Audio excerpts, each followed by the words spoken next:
Hello everyone! In this video I'll be reacting to one of the early uploads from the YouTube channel The Game Theorists. They're amazing individuals and I'm a huge fan of their work. This video came out in 2014, so I think it's like 7 years ago. Let's start. And finished. My 3-story dream mansion is finally done. In Minecraft. Oh, happy day. Oh, joy of joys. Oh, no. Oh, no. Stay away from my house, you blocky green phallus. Oh, never mind. It was just a creeper.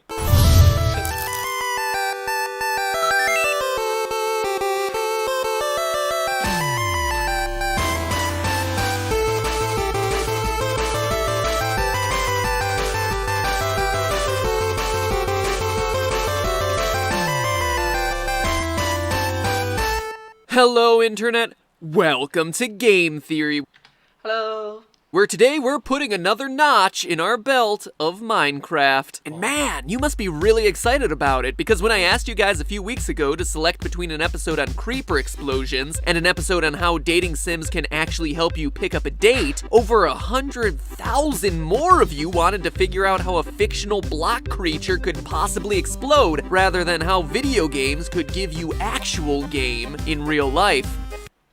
Well, we are nerds, you know, or maybe we are so confident in being able to get a date in real life that we just want to complete the achievement. Yes, yeah, we are so confident in it. Yes. What am I saying? Oh my gosh. Oh, what am I saying? Oh gosh.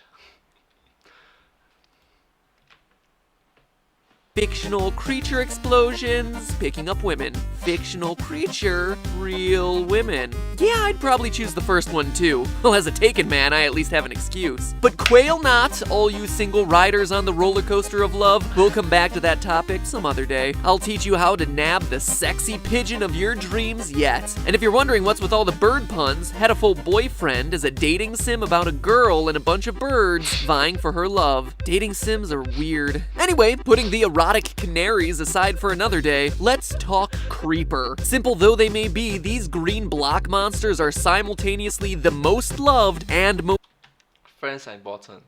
most hated part of the Minecraft experience. Sure, Minecraft Steven, you might be all decked out during the day with your creeper mug, creeper backpack, and creeper hoodie, but just wait for one of these guys to sneak up on your perfectly maintained homage to Sonic the Hedgehog some night, and I know you'll be burning that blocky green plushie sitting on your bed with your safety torch. But who would have thought that Minecraft will blow into such a big game, have such a big gaming community in 2021. 2021. Minecraft is, wow, it's big. for as much as we recognize them, we know nothing about what makes these things tick. Or hiss, I suppose. I mean, there's that t-shirt that shows their anatomy, but come on, are you really going to trust research coming from a size XL cotton weave? So let's dig deep. Get it? Minecraft, dig deep? To figure out why the Minecraft creeper is such a blast. Get it? Because creepers. Lame pun is lame. But where do we begin? Well, obviously, their electrode-like ability to self-destruct in a blaze of glory. In other words, spontaneously combust. But I thought this was supposed to be a show based on scientific theory. Quit your grumbling, moblin from the first Legend of Zelda, we'll get there. The first documented account of spontaneous human combustion, or SHC, dates all the way back to the 1400s with an Italian knight named Polonus Vorstius, and a wine-fueled evening filled with women. But the phenomenon really started to gain momentum in the 19th century after Charles Dickens used it to kill off one of his characters in the novel Bleak House. In other words, yes, many of the reports of SHC come from less scientific eras where tapeworms were used for diets, dog poop was a throat lozenge, and vibrators cured female hysteria, but reports of the phenomenon have occurred as recently as September of 2011. And regardless of whether we're talking about the era where ketchup was a cure-all or the the one where drinking liquid silver cures us from our blues by literally making us blue, bizarrely enough, SHC reports across the ages always share eerie similarities. 1. Most victims are chronic alcoholics. 2. The hands and feet usually escape with little to no damage. 3. The combustion of the body leaves a greasy residue and an offensive odor. And 4. The combustion causes very little damage to things around the body. Spooky, right? Well, science has explained this phenomenon with a theory. A scientific theory. A scientific theory. But that's weird, don't you think so? Known as the wick effect, where basically the body acts like an inside-out candle. You know how a candle is comprised of a wick on the inside surrounded by a wax made of flammable fatty acid on the outside? The wax ignites the wick and keeps it burning. Well, in the human body, the body fat acts as the flammable substance and the victim's clothing or hair acts as the wick. Scientists say that this is why the victims' bodies are destroyed, yet the surroundings are barely burned. The feet and hands get left intact thanks to the temperature gradient that gets created, kinda like when you flip a match over and it goes out, because the bottom of the match is cooler than the top. So basically, spontaneous human combustion turns you into the world's worst scented candle, burning human stench flavored. Really makes the place feel homey. Not gonna see that one anytime soon on the shelves of Bed Bath & Beyond. Anyway, applying wick theory to creepers, point 2 is moot since, look ma, no hands! We have no way to tell if a creeper is a raging alcoholic to support point 1, and until Hans Loeb's smell-o-vision really starts to gain some popularity, I won't be able to know if the creeper smells like the worst Glade plugin in existence, rendering point 3 useless. But it's point 4 here that really makes the difference. A human randomly erupts into flames and nothing gets damaged? Well, that seems to conclusively eliminate wick theory and spontaneous combustion as a possible cause of the creeper outburst, since that exploding creature just took out a huge chunk of my Minecraft McMansion. But there's some Imagine a creature just destroy a huge chunk of your house.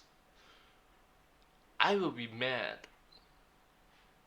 something else we know about the creeper that we can use. They're green. Sure, they may be mobile and look humanoid, but maybe creepers are actually plants and not animals. After some research, I stumbled across Pete. And Pete, Pete and Pete. Anyone else remember that awesome show on Nickelodeon? No? Artie, strongest man in the world? Nothing? Alright, anyway. That's an old show, even for you. I'm pretty sure honestly, I don't know the show. I'm pretty sure my audience doesn't know the show as well. Too old. Pete seems to explain all the core behaviors of a creeper, also known as sphagnum. It's a type of green and black moss that would explain the creeper's coloration. Does it explode? You bet it does. To spread its spores. As with most mosses, sphagnum disperses spores through the wind. To accomplish this, the capsule holding the spores builds up air pressure before rupturing and launching the spores high into the air. It's a method that's very similar to a pop gun, air being squeezed into a tight space before erupting all at once. Hissing sound, anyone, as little pockets of air slowly leak through the capsule just before the time of explosion? And even though this moss is one of the most primitive plant forms on Earth, it has one of the most sophisticated methods of launching these spores. It creates a vortex ring, kind of like a smoke ring or mushroom cloud from a nuclear explosion. This vortex ring allows Pete to launch its spores at an incredible speed for such a small plant, discharging spores at up to 65 miles per hour. It's like a mini bullet from nature. Wow. 29 meters per second in less than 1,000th of a second. That, loyal theorists, is some fast discharge, especially when considering that this plant is only a couple centimeters high. Now scale that up 30 times to creeper size, which is roughly 3 meters, and you have an explosion going from 0 to 1,950 miles per hour in a fraction of a second. And I don't know about you, but I'm not too eager to have discharge flying at my face that fast. Well, actually, come to think of it, I'm not too excited to have any sort of discharge headed straight to my face, ever, really. It's not fun. It's not fun. Straight at your face. Nah, it's not fun. Like for me, like for most people, it is not fun to have pew in front of your face. discharge. That's just a gross word. Regardless, 0 to 2,000 miles per hour in a fraction of a second, that's the level of acceleration able to do some real damage. Suck on that, bullet bill. And not only does the color and explosive power match, its other properties fit with the behavior of a creeper as well. Take for instance the charged creeper. In Minecraft, a creeper becomes charged with electricity whenever lightning strikes within 3 or 4 blocks, increasing its explosive power. Well, according to the article Carbon Nanosheet Frameworks derived from peat moss as high-performance sodium-ion battery anodes, a real page-turner that one, let me tell you, peat moss has the perfect electrochemical properties to create a battery. They even go so far to say that peat has, quote, some of the most attractive electrochemical properties, end quote. Now, peat moss, I'm happy for ya, I'm gonna let you finish, but the Chilean pine has probably some of the best electrochemical properties of all time. Seriously though, we have a plant that explodes and can harness the power of electricity. We're doing pretty good. Additionally, creepers drop a lot of gunpowder. Gunpowder is partly made from charcoal and sulfur. During the formation of peat, a type of sulfur known as coal sulfur is created, 1/2 of our formula. Charcoal, meanwhile, is really just a source of fuel that's a lump of pure carbon mixed with dried ashes of plants and animals. Peat is actually one of the world's biggest storehouses of carbon. Consider this. Bogs of peat cover 1% of the Earth's surface, but contain 30% of its carbon. It's incredible. So much carbon, in fact, that peat has been used as a key fuel source around the world and has also been known to spontaneously erupt in flames. A plant that spontaneously combusts. No joke! Even the texture of a creeper matches moss. Minecraft creator Notch himself described creepers as having a texture similar to that of dried leaves. So very clearly, if a creeper is indeed made of dry peat, it would match not only some of the core chemical components of gunpowder, but also match the texture that Notch was describing. Color, explosiveness, electrochemical properties, source of gunpowder, and matching texture. The only question that's left unanswered is, why explode? And more importantly, why explode around me? Well, let's think what you have True, why explode around me? Why? to offer these spores. If the evolved creature's explosion were able to kill you outright, then these spores landing on your fresh corpse would have an excellent source of nutrition. Decaying bodies are great nourishment for plants and fungi to grow. Or, if your butter armor stands up to the blast, you have little creeper spores all on your body, and you can transport them to all other parts of your little Minecraft world, helping spread the creeper thread in much the same way plants spread their seeds in real life. So we are like a transportation, a housing unit for their next generation, or maybe even a vehicle. We are the vehicle. What? I mean, what? In fact, one biologist studying peat actually wrote, quote, "Many times when bending over a hammock of peat moss for closer examination, I felt the explosively discharged capsule lids strike my face," end quote. So perhaps it's not so much cause and effect of you being around that makes the creeper explode, but rather centuries of evolution within this peat moss species to help ensure its survival and expansion. So there you have it. Minecraft's mascot is really a moss monster launching high-speed spores straight at your face. Think about that the next time you snuggle your little green plushie. In the meantime, that's just a theory. If you're digging and digging and digging in an enclosed space and you find dun dun dun in front of you, good job. Kaboom! You also be bye-bye.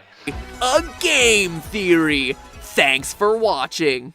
You know what's even more exciting than finding a patch of diamonds in Minecraft? Seeing a game theory video pop up in your subscription box. Do yourself a solid and hit that button. And with that shameless promotion out of the way, welcome back to the Super Amazing End Card Tournament! Super amazing end card tournament!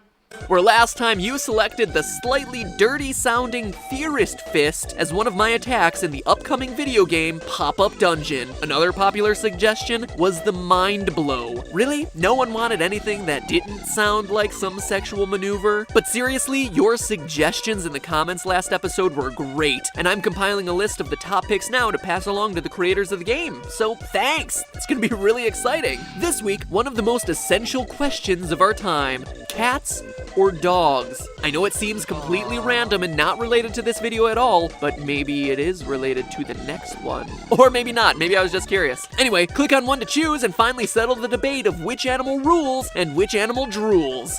Well, that would be dogs regardless of who wins, because they drool a lot, but you get my point. So, cats or dogs? I play one more time. Cats or dogs?